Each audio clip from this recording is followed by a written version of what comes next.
Hola, ¿cómo están ustedes? Bienvenidos y bienvenidas. Un verdadero privilegio que puedan estar en nuestra sintonía la noche de este martes. Hoy llegamos ya al 29 de enero del año 2013. Esto es Enfoque, yo soy Guillermo Valencia. Esta noche tenemos una conversación sumamente interesante con la diputada Margarita Escobar, a quien le damos ya la bienvenida y las buenas noches. Buenas noches, Guillermo. Un verdadero gusto estar con usted este día.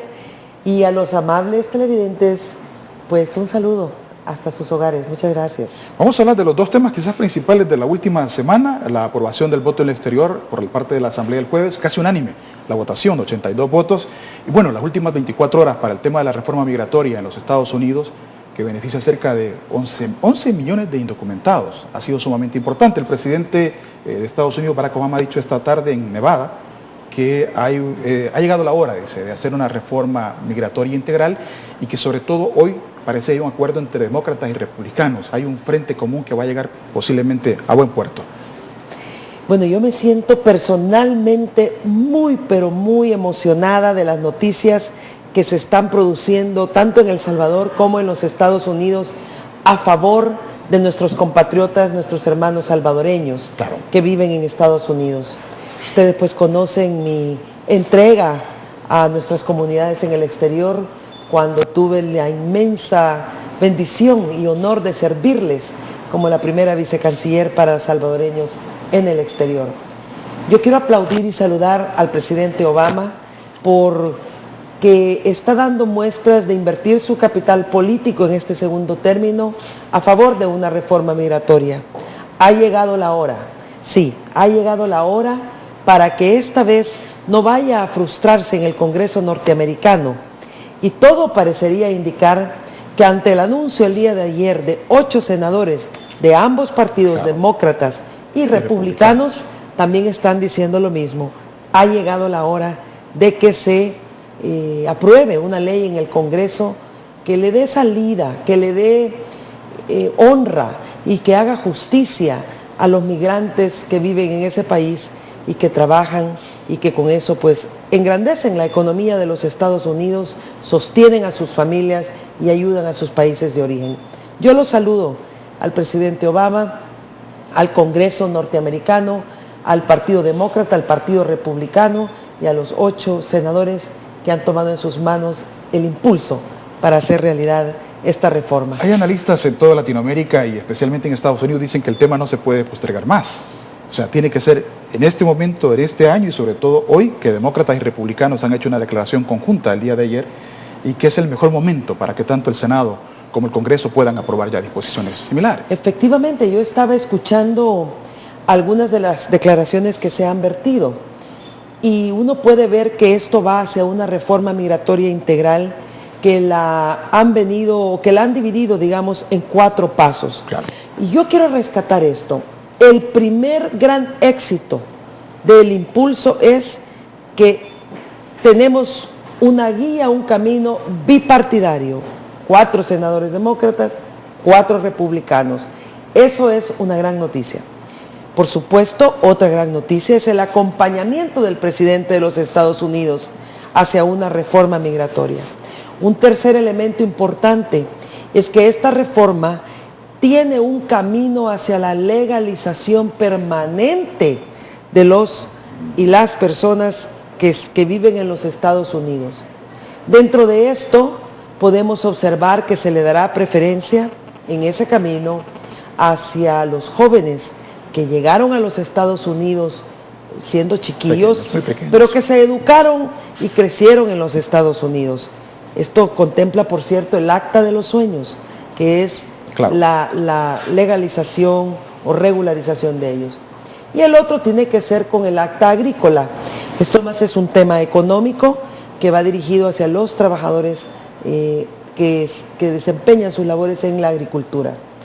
Yo quisiera sugerir que también el Congreso contemple entre esas prioridades a los salvadoreños que tienen TPS, claro, como un primer grupo que junto con los jóvenes y los trabajadores agrícolas que ya definieron puedan ser de los primeros que puedan lograr una residencia permanente.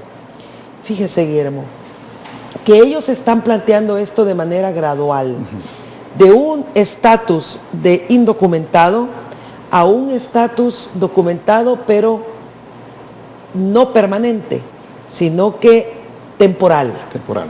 Esta temporalidad puede durar varios años. Y luego de esta temporalidad, pero con estatus migratorio ya regularizado temporalmente, los puede llevar finalmente a un estatus migratorio de carácter permanente. Por eso es importante que El Salvador abogue para que los que tienen TPS, que es precisamente ese estatus temporal, sean de los primeros que ahora transiten hacia la residencia permanente. Y ese esfuerzo tiene que ser ya, ese esfuerzo, en este momento. Ese esfuerzo lo hemos venido haciendo nosotros desde hace muchos años. Recordémonos que fue en las administraciones de Arena que se logró ese TPS en el 2001, claro. Y consecutivamente lo venimos renovando.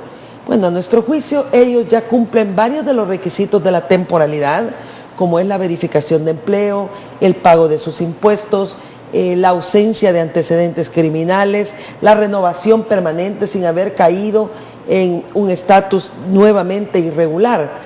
Estos casi 200,000 salvadoreños, a nuestro juicio, ya cumplieron, imagínense, 11 años de temporalidad, cumpliendo con los requisitos que están planteando. Así que dejo también pues esa visión, y personalmente yo pienso visitar el Congreso en mi calidad de diputada y visitar a nuestros colegas norteamericanos para seguir este trabajo de cabildeo con el Congreso norteamericano y acompañar a los líderes migratorios de los Estados Unidos, a nuestra comunidad en los Estados Unidos y la de otras nacionalidades que se han hecho presentes hacia esta reforma migratoria. Enhorabuena, y primero Dios sea más pronto que tarde. Ahora, en este momento no importan los motivos. Algunos dicen que el Partido Demócrata y el Partido Republicano están pensando en las elecciones presidenciales dentro de 4 años. Y es el momento de no ignorar, digamos, la influencia que tiene el voto hispano en decisiones como la reelección del presidente Obama, por ejemplo. Bueno, sí, mire, evidentemente los temas políticos nunca están ausentes, claro, de decisiones tan polémicas como ha sido la reforma migratoria. Si hacemos un pequeño recuento, fue el presidente Reagan en los años 80, a principios de los 80, quien dio una amnistía. Y esto pues son temas que tienen un impacto político. Ahora bien, también es un tema humanitario, es un tema de justicia, es un tema económico, es un tema de seguridad, es un tema integral que ya no es sostenible mantenerlo en el congelador, porque la presión de las comunidades, de los hispanos en los Estados Unidos, de los medios de comunicación, es muy grande. Y esto pues también obliga a los políticos a incluir dentro de sus actuaciones, ya sea en el Congreso o en el Ejecutivo, acciones tendientes a resolver esta situación. De cualquier punto de vista como se vea, es algo positivo. Esto les dará la certeza de que la seguridad de sus fronteras no se ve amenazada. Se sabrá quién es quién, se conocerán sus antecedentes, como lo han planteado, inclusive tiene 2 momentos de verificación, uno al momento de pasar del estatus de indocumentado al estatus temporal, y otro al momento del temporal al permanente. O sea que ahí hay un tema de seguridad muy importante. Y ellos ya lo delinearon, ellos ven esto como una reforma que tiene 4 pasos o 4 áreas. La primera, evidentemente, es la seguridad fronteriza. Claro. Esto siempre ha estado presente. Es su legítimo derecho salvaguardar sus fronteras. Esto continúa presente, seguridad fronteriza. Un segundo elemento que están planteando, por supuesto, es la verificación del empleo, es el segundo aspecto. El tercero es la inmigración legal y el último es la ciudadanía.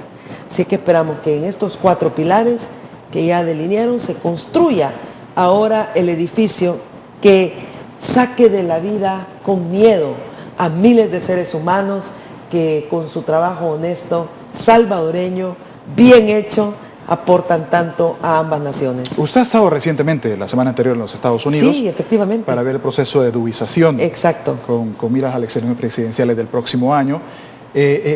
¿Ya se esperaba esto en la comunidad salvadoreña, que pudiera haber un avance, un anuncio de esta naturaleza para esta semana? Bueno, claro que sí. Sí. Fíjese que estuve en Virginia el día miércoles, que es el día que se inauguró la emisión de los documentos únicos de identidad en los 20 consulados de en los 16 consulados de Estados Unidos y los 4 de Canadá. Esos consulados, recordaremos que cuando esta servidora era la vicecanciller, fue bajo esta coordinación que instalamos una infraestructura consular amplia para servir mejor.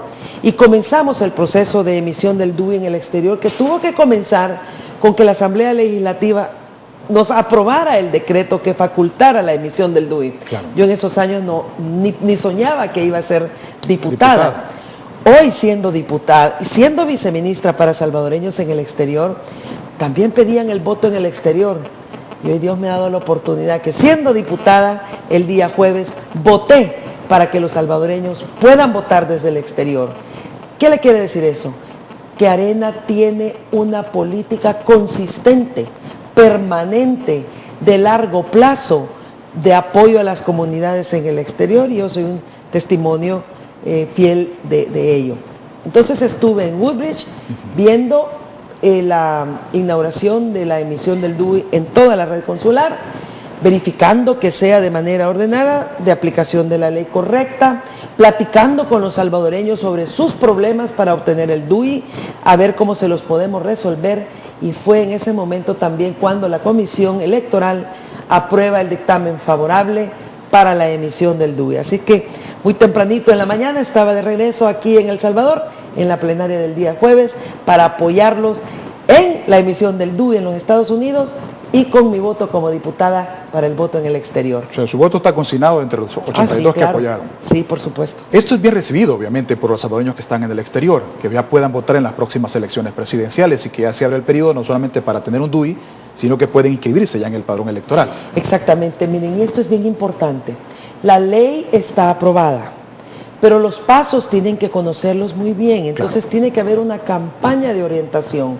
Lo primero que tenemos que hacer es que los salvadoreños se acerquen al consulado más cercano a sacar su DUI.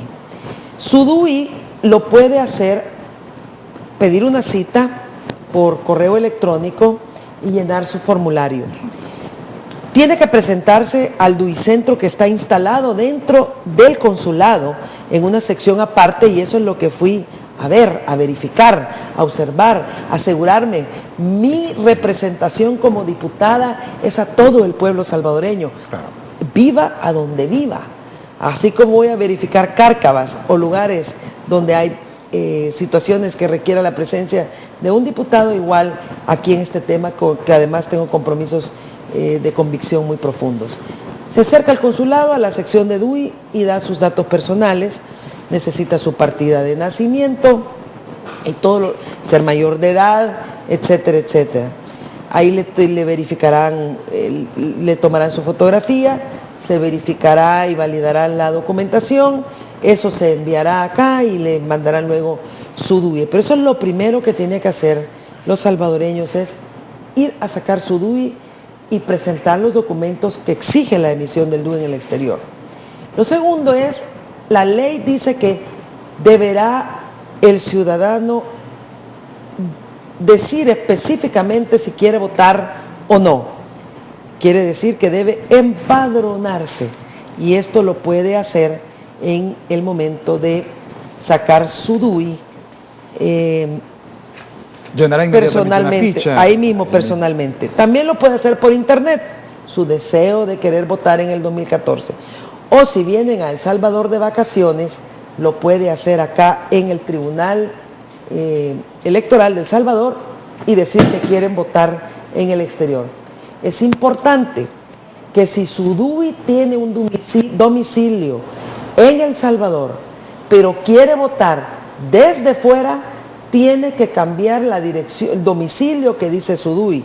No podrá votar desde el exterior si su domicilio es en El Salvador. Con residencia en El Salvador. Correcto. Bien, tengo que hacer la primera pausa, amigos televidentes. Esta noche tenemos la oportunidad de conversar en nuestros estudios con la diputada por el partido Arena, Margarita Escobar. Ya regresamos en unos segundos.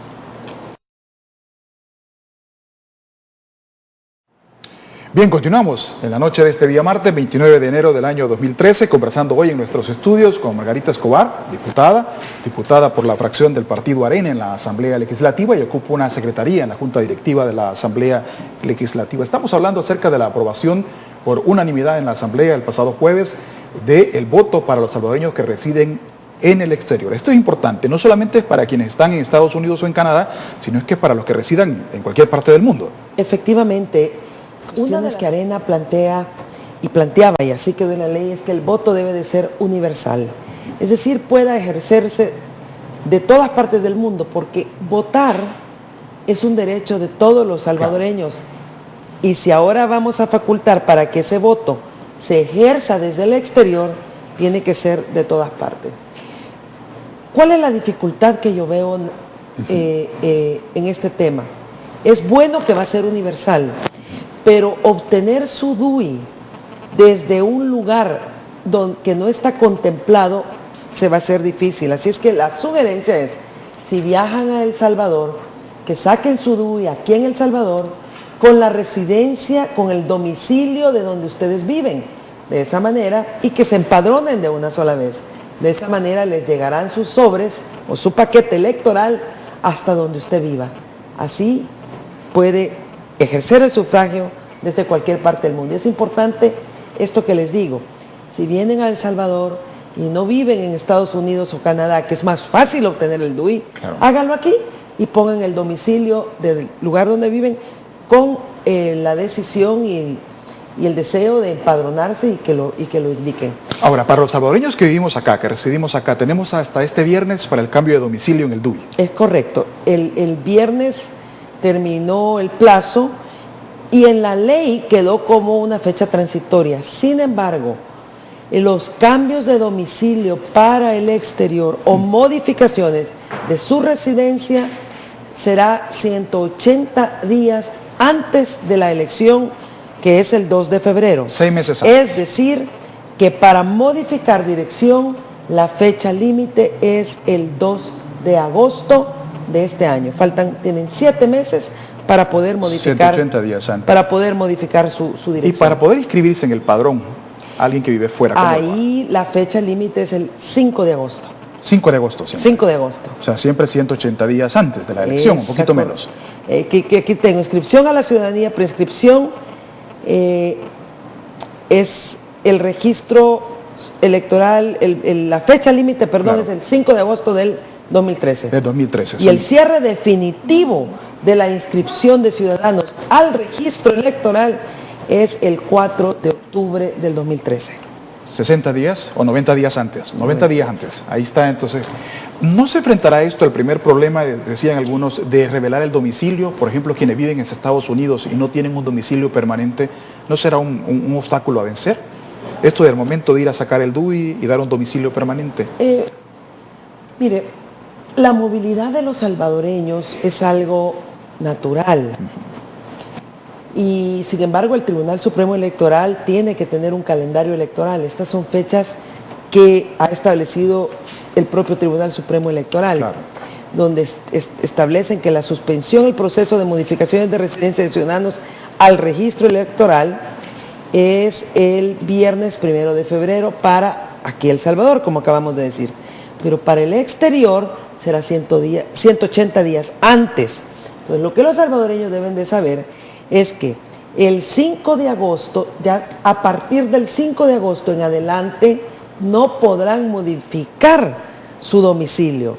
Si están pensando cambiar ese domicilio, deben hacerlo antes de esa fecha. Y por eso son 7 meses lo que tienen para poder hacerlo. Porque eso no lo hemos dicho, será un voto postal. Será un voto postal. Llegará por correo. Esto es bien interesante también. El paquete electoral llevará 2 papeletas. 2 papeletas. 2 boletas. Una papeleta para la primera vuelta y si hay segunda vuelta, ya se lo anticipa, tendrán una papeleta con la cual se deberán quedar. Bien. La papeleta trae un desprendible que deberá ser se va a retirar. Retirado de la hoja de votación y firmado ese desprendible. Ese desprendible es el código de barras que identifica a ese ciudadano en el exterior con su DUI, claro, con su firma, con sus datos.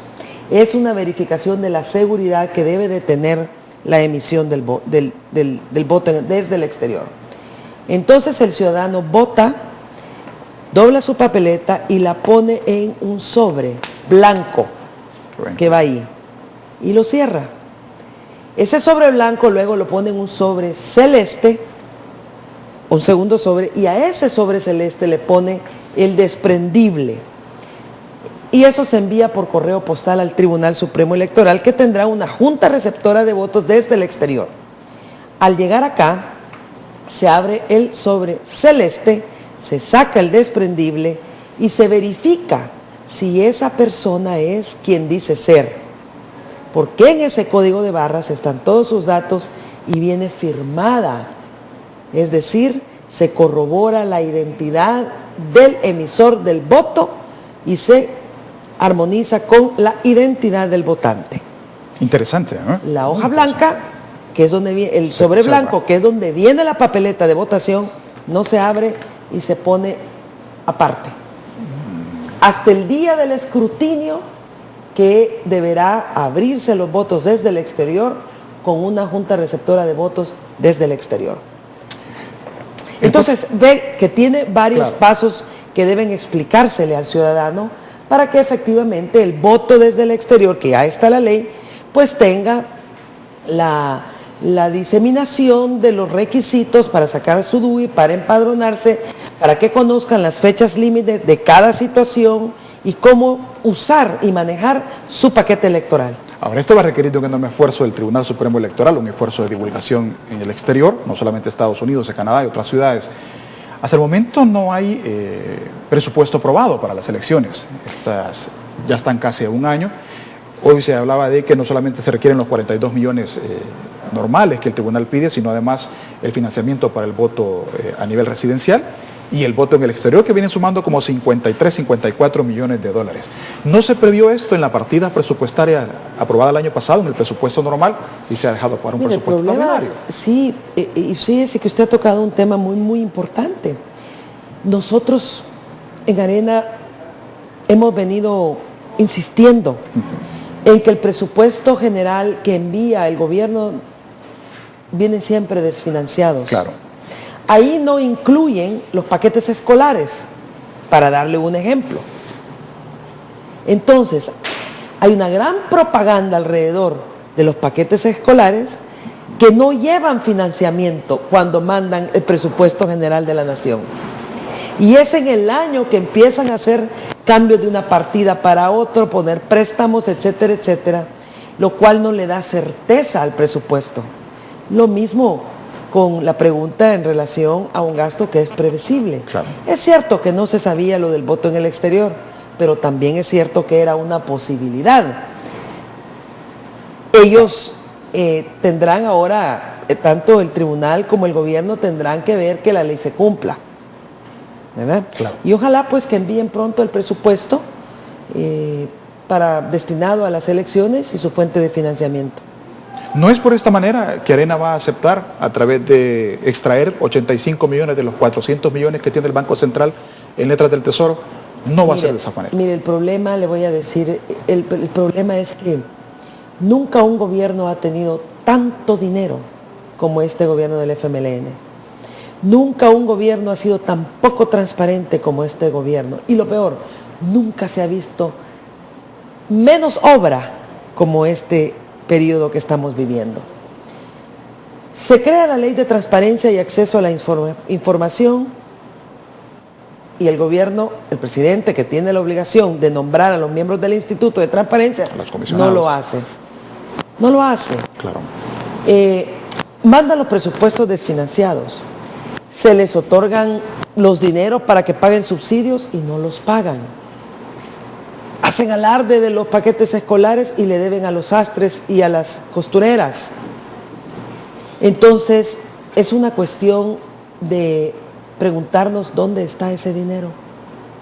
Firman un acuerdo de un pacto de transparencia, donde vamos a aprobar una ley de transparencia que le pone límites al endeudamiento de El Salvador y no lo cumplen. Cuando dimos los votos para los 800 millones que querían, está clarísimo que hay un acuerdo del gobierno de implementar un plan de austeridad, el cual no hemos visto, de hacer recortes, el cual no hemos visto, de ser transparente, lo cual no hemos visto. Y además se comprometieron a esta ley de sanidad fiscal, claro, lo cual tampoco hemos visto. Y ahora vienen que ese dinero que no iba a ser para gasto corriente, y lo dice el acuerdo, ahora lo quieren para gasto corriente. Mire, la gente nos dice, no den más dinero, porque no vemos la obra. No vemos la obra. Ahora nosotros vamos a estar del lado de la gente.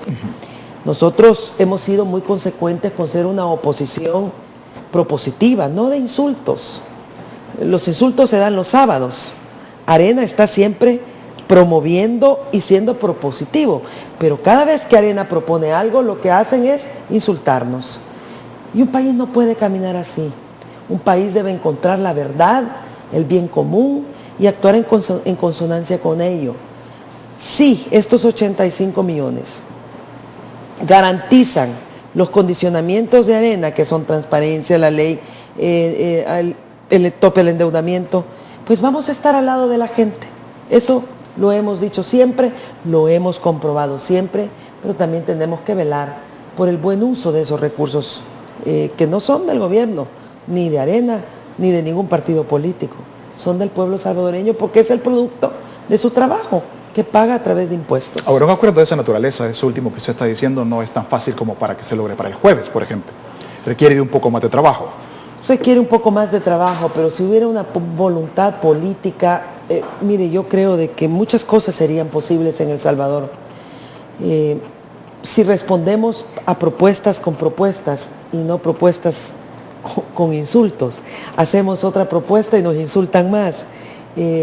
O nos señalan o se pelean en público con nosotros. Eso no es una manera de resolverle al pueblo salvadoreño sus problemas. Ahí está la propuesta de Arena, los invitamos que nos sentemos, que la analicemos y sobre propuestas llegar al mejor acuerdo para que posibilite el voto de todas las fracciones. Pero esto no puede ser aleatorio y despilfarro y a oscuras y a saber quién lo tiene y a saber dónde está el dinero y a saber dónde están las obras. Esto no puede seguir así.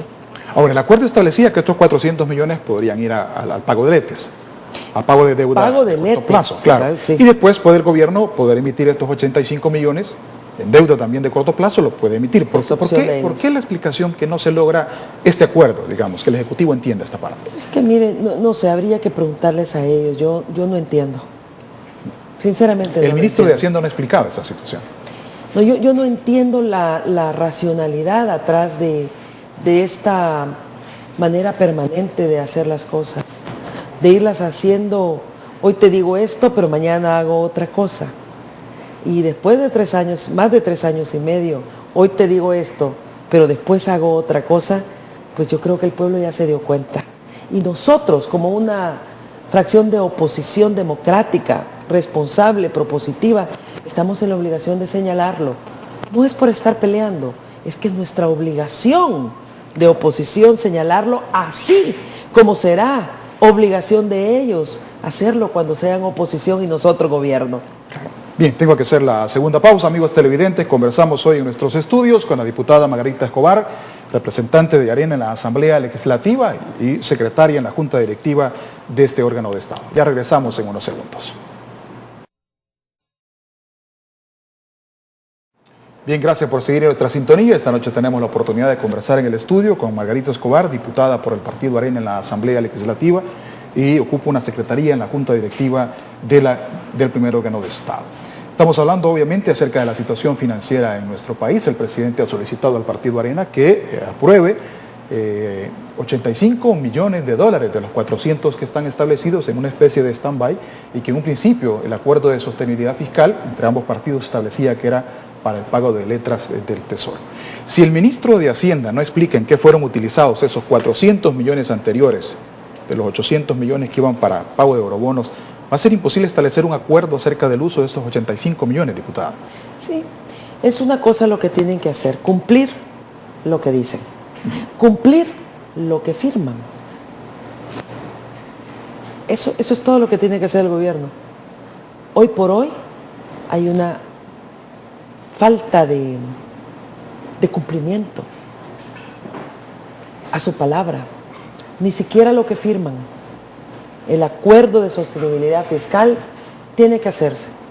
Lo han dicho, lo han firmado, lo consignamos cuando dimos los votos para los 800 millones, que cumplan con lo que han firmado. Y eso haría posible salir adelante. A medida que pasa el tiempo aumentan las demandas financieras. En un principio se hablaba de 10 millones, nada más de 400, y se han incrementado 75 más. Por ahí ya se habla de un fondo de cerca de 80 millones de dólares destinado para este pacto de los municipios libres de violencia. A medida que pasa el tiempo van incrementándose las presiones presupuestarias. Van incrementando más y más y más. Y algunas veces esto puede ser una especie de un chantaje político. Claro, las necesidades de la gente está ahí. Claro. Pero el dinero ya se les ha dado. ¿Qué han hecho con ese dinero? ¿Por qué no pagaron? ¿Por qué incumplen este acuerdo de sostenibilidad fiscal? Mira, al final del día, El Salvador, si no pone, estamos hablando de millones y millones y millones de dólares. Entonces tiene que ordenarse la casa para que se puedan cumplir las demandas de los sectores afectados y pueda sostenerse en el tiempo el cumplimiento de los compromisos del gobierno hacia esos mismos sectores. De lo contrario, el país va a una bancarrota. Claro.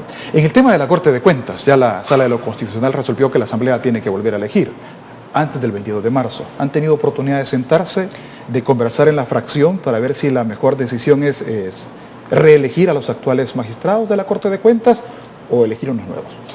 No, la Sala de lo Constitucional, entiendo, ya envió la notificación a la Asamblea, pero hasta mañana Junta Directiva la conoce y el jueves la agendamos para que la conozca la plenaria el día jueves.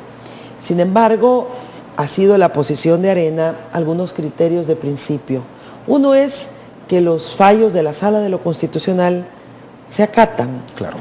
No valió la pena realmente esa confrontación que el bloque hizo contra la Sala de lo Constitucional, liderados por el FMLN.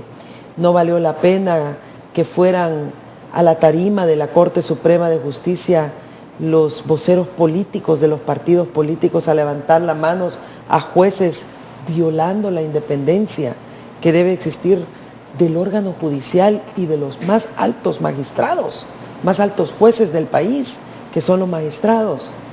No valió la pena exhibir a El Salvador en un tribunal que no tenía competencia en materia constitucional, como fue la Corte Centroamericana de Justicia.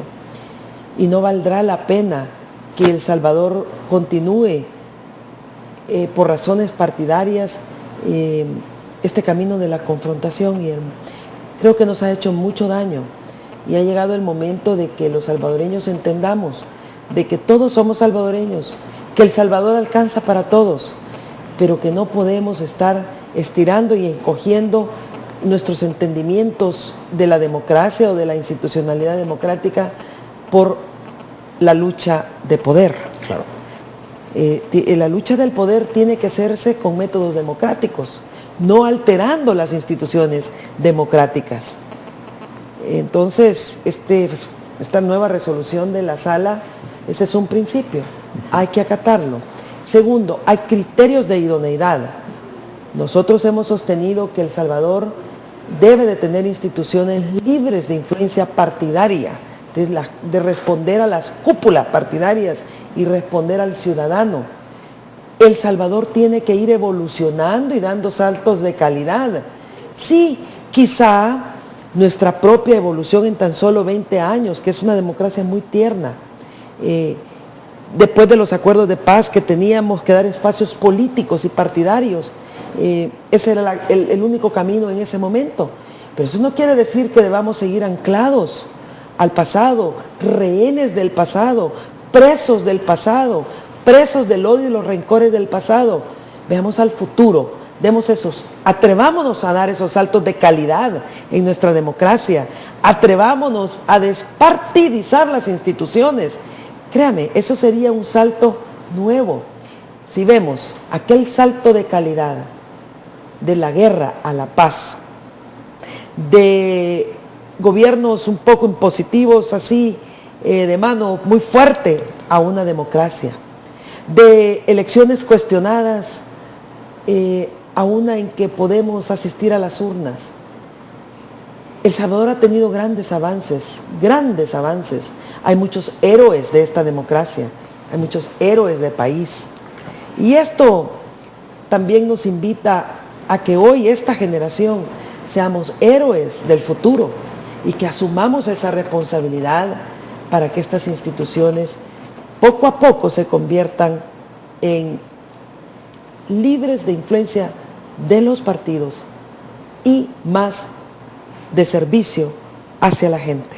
Ahora, esta votación únicamente se requiere 43 votos. Es una elección. Se requiere 43 votos y eso lo pueden lograr entre ellos. Claro. Yo esperaría, sin embargo, de que en esta oportunidad pues podamos platicar, conversar, ponernos de acuerdo, elegir por unanimidad a la Corte de Cuentas, revisar los perfiles, revisar el método, revisar la notificación que todavía no se conoce oficialmente por la Asamblea Legislativa y que lo hagamos en tiempo. Claro. Hay un primer acto que hay que cumplir y es esperar formalmente que sea notificada la Asamblea Legislativa. Finalmente me gustaría escuchar su opinión. Hoy la Gallup ha revelado su más reciente estudio y sondeo de opinión sobre las elecciones presidenciales. El candidato de Arena encabeza las preferencias con el 33%.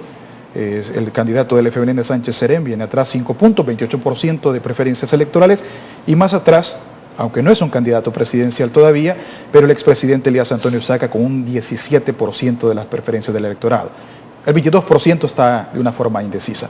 Hay sectores que dicen que el candidato del Partido Arena ha venido en descenso y todavía sigue decreciendo en el sentido de las preferencias del electorado y que esta encuesta viene reflejando esa tendencia a la baja. ¿Usted comparte este criterio, esta opinión? No, mire, lo que pasa es que eso es un lenguaje eminentemente político. En todas las encuestas, el candidato preferido en absolutamente todas es el doctor Norman Quijano. Eso es contundente, eso es lo único que se mantiene estable. Las encuestas son fotos del momento, hay una deliberada forma de leer estas encuestas en ese sentido. Pero lo que no dicen y lo que no ven es que Norman Quijano, el doctor Norman Quijano, se mantiene el favorito de los salvadoreños. Y eso ha sido constante en el tiempo por todas las encuestadoras. ¿Y usted comparte que el doctor Norman Quijano no tenga que ser presidente del Partido Arena, como ha pasado con anteriores candidatos presidenciales y presidentes del país? ¿No es necesario que esté en ese cargo? Mire, es que yo creo que al pueblo salvadoreño lo que le interesa es que le resuelvan el hambre que tienen, el desempleo, la inseguridad, la falta de esperanza, la falta de carácter, la falta de determinación. Esos son los problemas de la gente. Eso es lo que está haciendo Arena. Eso es lo que tenemos que hacer todos los salvadoreños. Ahora el Partido Arena se ha modernizado y se ha institucionalizado muchísimo.